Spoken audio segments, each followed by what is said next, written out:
In this video, I'll be working through the question you see on the screen here from 2025 Leaving Cert Higher Level Maths Paper 1. I'm going to try and show you how to do this question and not just the solution. So definitely pause and rewatch certain parts of the videos if you need to.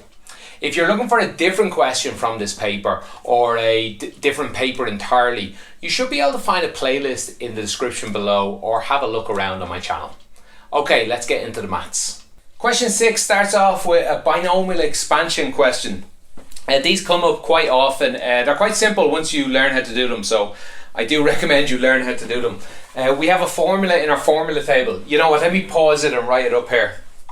Okay, here's the equation. Very complicated looking. Really, it's not as difficult as it seems. In your formula tables, they actually write it out each term, the first few terms and the last one, to make it a little easier. But I'll just spell through what this means. It's anytime, sorry, I have a 2 up here, this should be an N. Anytime we have two terms adding together, or even taking away, because take away is just an add, a minus number.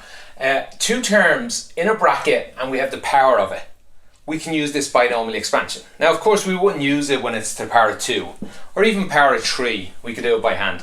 But you do not want to write this out by hand. You could do it. It'd probably only take 15 minutes, maybe less if you got good at it. So you could do it in the exam if you had extra time. It's very useful for anything like this, and you have to do an exam. Okay, so what does this say? This says that we add up multiple times. We do this multiple times. That's what this sum does. It says let's start when or is 0 and we'll add 1 every time all the way up till we get to n. So let me show you what that means. The first term from this would tell me n is this number here, is a 7. And or starts off at 0. So we get 7, choose 0. Calculator will do this for us. It's 1 in this case.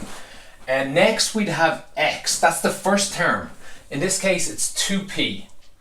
Don't forget the 2. It's not p, it's 2p. So it's x to the power of n, which is 7.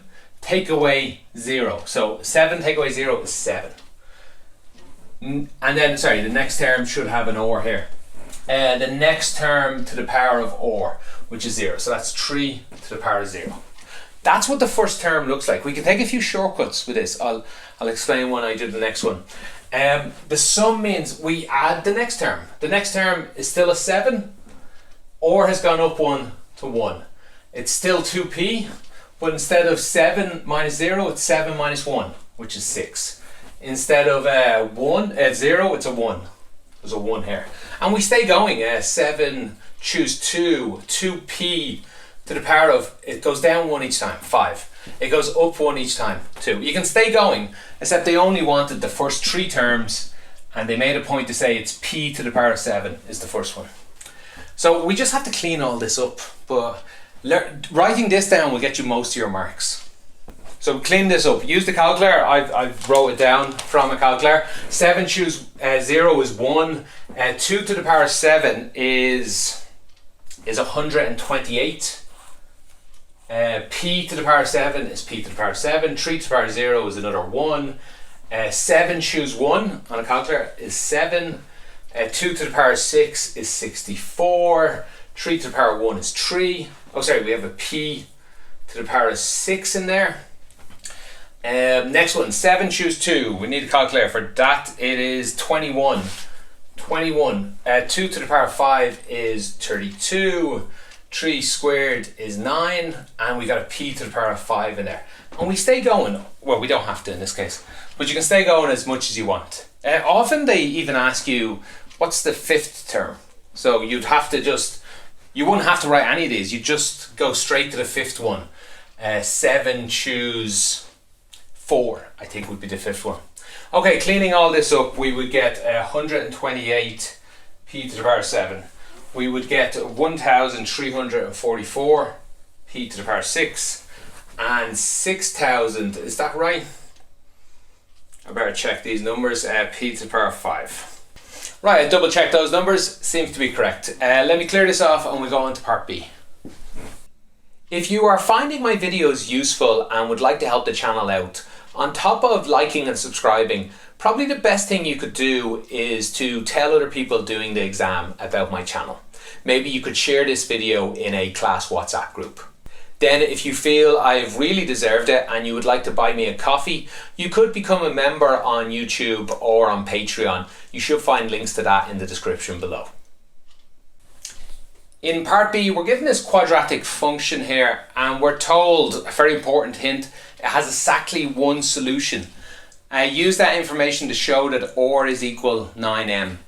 Okay, what does it mean, exactly one solution? That should be setting off alarm bells in your head. The minus b formula, let me write out the minus b formula over here. X is equal minus b plus or minus the square root of b squared minus 4ac over 2a. We'll use this again in a moment actually. But in this case, when they say exactly one solution, minus b formula gives you two answers because of plus or minus. Two different answers come out of that. Except when this term here is 0. When that's 0, there's just one answer. When it's positive, there's two real answers. And when it's negative, there's no real answers. So that's the important thing about what's inside that square root there. B squared minus 4ac. When that's bigger than 0, less than 0, or equal 0, we get different outcomes.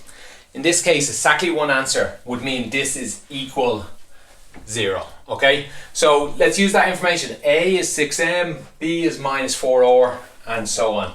So what have we got here? B squared, that's minus 4r squared. That's B squared. Minus 4 times A is 6m times C. Where's C? 54m. And that is equal 0. We'll just rearrange things here. We square this out. We get 16 or squared. We move everything over the other side to change the sign.